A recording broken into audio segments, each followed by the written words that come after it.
Well, good morning, Internet students. Welcome back to another stellar lesson, lesson 18, and how to give your logs that stain and that shine that it needs.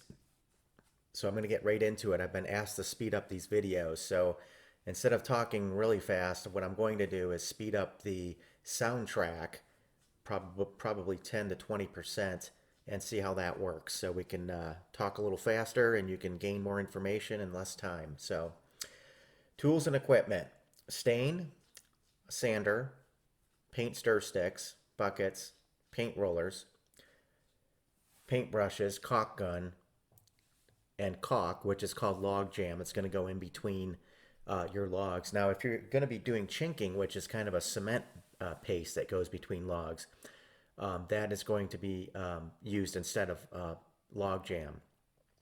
Large ladder, step ladder, footwear to not fall off ladders, and a dry and sunny day. And that's paramount, by the way. You don't want to be doing this in a rainstorm or a blizzard. Ever think that you could stain your own log home and to the proper texture, color, and for it to become weather resistant? How about having heads turn as they say, wow, nice job that you did here? Ever think that you had it in your budget to purchase large quantities of stain, both for inside and outside of your log home, and all under budget? Well, I'm going to demonstrate that in this video. And again, you're going to write up a quick one-page sheet of paper on how you're going to not only stain your home or weatherproof it, but you're also going to talk about textures and colors and how you're going to match them to the roof and also the shutters and things like that. It has to be a full, 360-degree process that you're doing. So, and again, I don't need those papers because we know about OPSEC. I want you to keep them for yourselves. And that's what these lessons are for, is to take you through the process of building a home from purchasing your land, which I have a spreadsheet for you, all the way out to having a nice fire crackling in your stone fireplace in your new log home. So, planning the milestone, step one. By now, your muscles must be sore and aching after lifting all those heavy beams and installing the ceiling panels, and you're probably looking for a day not so heavy lifting. Well, it's here, students. You should have already performed the much needed research on the internet utilizing templates to select colors for your logs which correlate to the color of the steel roof that you're going to install later. You need to understand if you're going with light stain, dark stain, or even paint. The lighter stain, the more maintenance is needed due to less protection from the ultraviolet light from the sun. But the lighter stain also allows more flexibility later if you want to go darker. All of these are factors in selecting your stain. There are a few neat websites illustrating different color stains you can select and click from your computer mouse and place onto a makeshift palette and log home, and you can see different colors of log home stain correlating to different colors of steel roof. So that's pretty neat, by the way. There will be much treasure spent on stain. I spent approximately $2,200. So you need to ensure that you select the correct color from the get-go. The interior of the logs will also have to be exact to your tastes. And I used a clear stain on the inside and a varnish on the outside only because of the ultraviolet light. Tip: you will most likely have to deliver your log home stain to a home and garden store since you do not have a home address on your off-grid property at the moment. In addition, if you build in an area such as the American Redoubt, you will have log home companies speckled throughout the region with all of your stain in inventory. When you go fetch your stain, fetch rollers, assorted paintbrushes, putty, knives, canvas, sandpaper, and various grits, many rolls of paper towels, paint stirrers, and paint dispensers. You also will need to wear clothing that you will throw away afterwards because it will be covered with stain. And yes, students, it really will be. If you can see my clothing, I probably have gone through, I don't know, 5 pairs of jeans. You can see that I have different jeans on in different videos. Some of them are ripped out in the knees and the backs and things. I've gone through at least 4 pairs of shoes. I got different shoes on in different videos. Well, when you stain, you're going to have some old clothes on because even getting speckled onto you. It's not coming out in the laundry. So, tip two, I do not recommend using a power sprayer on your log home as it will leave droplets and look horrible. In addition, I do not recommend purchasing that fireproof log home treatment that they sell because it has never been tested with most types of stains on the market. So in other words, if you put a fireproof coat over your logs, you have to put your stain over the fireproof coat.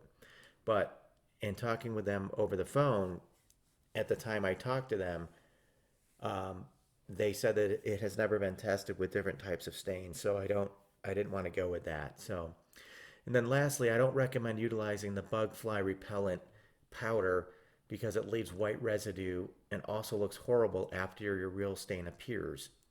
Maybe I installed it incorrectly, I don't know, but I recommend not using it. Step two, staining the logs. First coat. The first coat is ready for your appetite. You will want to be sure that the cans of stain are mixed well before starting. I used an electric mixer from the home and garden store. The metallic mixer head snapped into my cordless drill and it was turned on. After a few minutes of mixing it, it was thick and ready for use. Now select your milestone of staining the interior walls or staining the exterior walls, but get started quickly. I chose the exterior walls first to protect them from the ultraviolet rays from the sunlight. This will be a weeks long process to do both exterior and interior walls with chinking and caulking if that is what you prescribe. I would apply the first coat with a paint roller since you are doing your outside logs first. You don't need to be too careful with drips. Add stain in a generous manner.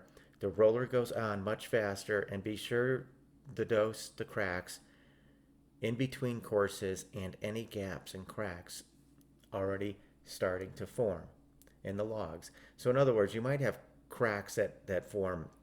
If you remember from the window and door buck video, students, you had to leave 2-inch gap above all of the window bucks and all of the door bucks because the manufacturer stipulates that the logs will settle over time.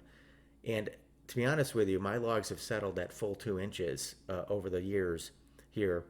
And also, there's new cracks that come up yearly in the log itself. I'm not talking between the logs, but the log itself. But so that's maintenance. You have to cover that because if rainwater gets in there, it can start rotting the wood, and you don't want that to happen. So you need to be very proactive to put a stop to that. And the next thing is the corner slots will need to wait until your second coat with paintbrush all around the log home. And the reason for that is because the roller we're using first coat because we want to do it quickly and get as much on there as possible. And but you could do it with a paintbrush on your first coat. Your second coat, because of I had a saddle notch, which means the logs overlap in the corners and stick out about 8 inches to a foot, extending past the wall of the home. That actually was done with a paintbrush because of all the intricate details and curvatures of the logs and things like that. So, all right, so continue your staying all around the log home until you circumnavigate the entire home. This entire process from rolling from top of the logs to the bottom will take approximately 4 hours or even longer if you have to move things out of the way or even run out of stain. Let that set and apply your second coat tomorrow. In the meantime, you will repeat this process of staining on your interior logs, most likely, a different color. After that is complete, you will be ready for the second coat on both interior and exterior walls, and they will be a full day each. Tip: it is best to remove the little log identification stickers, which those are the stickers that correlate to your log schematic when your company brought the logs out.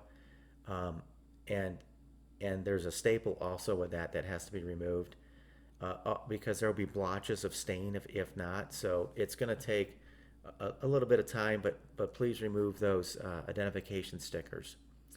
Step 3, staining logs, the second coat. Now you're doing the second coat today of stain for both interior and exterior logs. You apply this the same way you did with the other log stain on the first coat, with one exception. You will now utilize a paintbrush, as I said before, because you have to really get into the cracks and the nitty gritty in the corners and things and make sure everything is covered properly.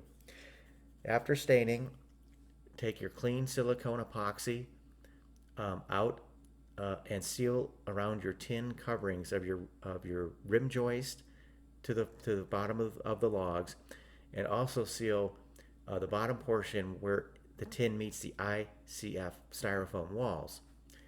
Your house should be totally sealed from the elements minus the roof at this point. Now that your two coats are on the inside and outside, you're still not finished, students. Before you pat yourself on the back, you have one more step. This is an arduous step and a tedious process, but must be done. Turn on your radio to your favorite classical music, and you're going to need to purchase either chinking material or the caulking material, which I use, called log jam. And you're going to keep the integrity of the logs by ensuring that all the cracks are filled in all the way around the inside and the outside. You have to do both sides. And of course, chinking takes a little longer because you're kind of mixing a cement, which is used. But the log jam comes in tubes, and it's caulking. It was much easier in my book, and it looked better too, so that's why I used it. But step 4, log jam seal. What I'm going to do is apply log jam as it's required to cut the nozzle at a 30-degree angle. I started in one corner of the outside logs first, and it's best to give a nice generous squeeze of the caulking gun and then use your gloved finger to apply the caulk evenly and smear it into the seams. You need to perform this step on every course going up the logs, and be sure to get the corner saddle notches on all sides. So you got 4 corners. Well, actually I had 6 corners because I had a extension for the great room. And every crack should be filled in, not only between the logs, but also inside the logs if they have cracked over time. You'll repeat this process on the inside of your logs, filling in all courses on the log cracks. Once the log jam has been applied generously and thoroughly and smeared effectively into the cracks, you're going to put another coat of stain over that log jam. This process should take approximately 2 days for the interior walls and 2 days for the exterior walls. And don't forget to mix up a 5-gallon bucket of stain thoroughly prior to staining with the color of your choice. Now take a step back, enjoy, laugh, take some pictures, send some back to your wife, and then fire up the grill, and hopefully you had a nice respite from the less strenuous step of painting, as the next day's work will not be so fortuitous. So please, in closing here, click the like button below, and please subscribe to our channel. And then again, if you can drop us a $5 tax donation, we would appreciate it at www.university1310.org. Wishing your project success and happiness and Godspeed.